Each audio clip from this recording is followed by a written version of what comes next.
ఆయన ఇంటెలిజెన్స్ ఎలా పనిచేస్తుందో తెలియట్లేదు కానీ ఆయన ఇంటెలిజెన్స్ ముందు వైఎస్ఆర్సీపీలో జరగబోయే అంతర్యుద్ధాల గురించి మాట్లాడుకోమనండి.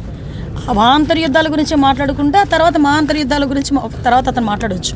కానీ ఒకటి మాత్రం క్లియర్గా చెప్తున్నామండి, నాకు నోరు ఉంది కదా నోటికి వచ్చినట్టు మాట్లాడేస్తాను అని అనుకోవడానికి ఇంతకుముందు గవర్నమెంట్ కాదు.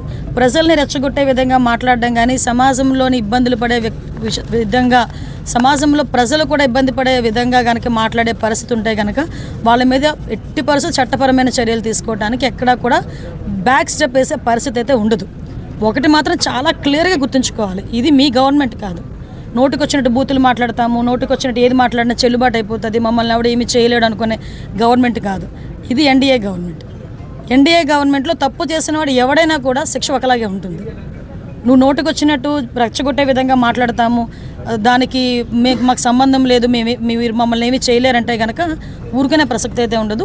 లీగల్గా అడ్వైస్ తీసుకుంటాము, డెఫినెట్గా చట్టపరమైన చర్యలు అయితే తీసుకుంటాం. స్క్రిప్ట్ ఎవరితో చదివినా శిక్ష అయితే అతనికే కదా పడుతుంది.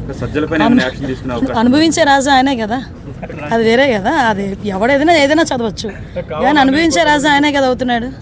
మాటలు ఇష్టానుసారంగా మాట్లాడిన తర్వాత సభ్య సమాజం తలదించుకునే విధంగా సాధారణంగా అనకూడదు కానీ ఇల్లిటరేట్స్ కూడా అలాంటి మాటలు మాట్లాడుకోరు. సో అవతల వాళ్ళకి మనోభావాలు దెబ్బతిన్నాయి, వాళ్ళ ఆత్మగౌరవాలు దెబ్బతిన్నాయి. పోలీస్ కేసు పెట్టారు, యాజ్ పర్ లా మేము వెళ్ళాం. ఇందులోని టార్గెటెడ్ ఏముంది? వాళ్ళు ఏం మాట్లాడలేదా? వాళ్ళు అటువంటి కామెంట్స్ చేయలేదా? మరి ఇంతకు ముందు మా మీద కేసులు పెట్టిన కేసులని ఎప్పుడు అండి? చంద్రబాబు నాయుడు గారికి మీద కేసు పెట్టారు కదా, అది ఎప్పుడు? అది 53 రోజులు తైల్లో పెట్టారు చంద్రబాబు నాయుడు గారిని తీసుకెళ్ళి ఆ రోజు. అంటే ఒకటి ఎప్పుడూ కాదు, మాకు మాకు కేసు వచ్చింది, మేము యాక్షన్ తీసుకోవాలి, డెఫినెట్గా తీసుకుంటాం. రెడ్ బుక్ పరంగా మేము వెళ్ళాలి అనుకుంటే ఈరోజు వైఎస్ఆర్సీపీ నాయకులు ఎవరు రోడ్ల మీద తిరగరండి. దయచేసి మీరు కూడా అర్థం చేసుకోవాలి, మేము యాజ్ పర్ లా వెళ్తున్నాము, యాజ్ పర్ వాళ్ళు ఎవరైనా కంప్లైంట్ ఇస్తే కంప్లైంట్ బేస్ చేసుకొని వెళ్తున్నాము. పోసాని గారి మీద సుమారుగా 17 కేసులు, దగ్గర 17 కేసులు రాష్ట్రం మొత్తం మీద 17 కేసులు ఫైల్ అయి ఉన్నాయి. వంశీ మీద ఎన్ని కేసులు ఫైల్ అయి ఉన్నాయి మీకు తెలుసు. ఈ రోజుకి కూడా ఏ కేసులు ఫైల్ అయినాయో మీకు తెలుసు. ఇందులోని కక్షపూరితంగా ఎన్డీఏ గవర్నమెంట్ చేయాలి అనుకుంటే వైఎస్ఆర్సీపీ నాయకులు ఎవరు కూడా బయటకు తిరగలేరు. కానీ మేము ఆ కక్ష సాధింపు ధోరణిలోకి వెళ్ళలేదు.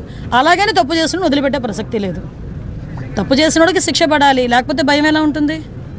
ఉండాలి కదా, భయం ఉండాలి కదా.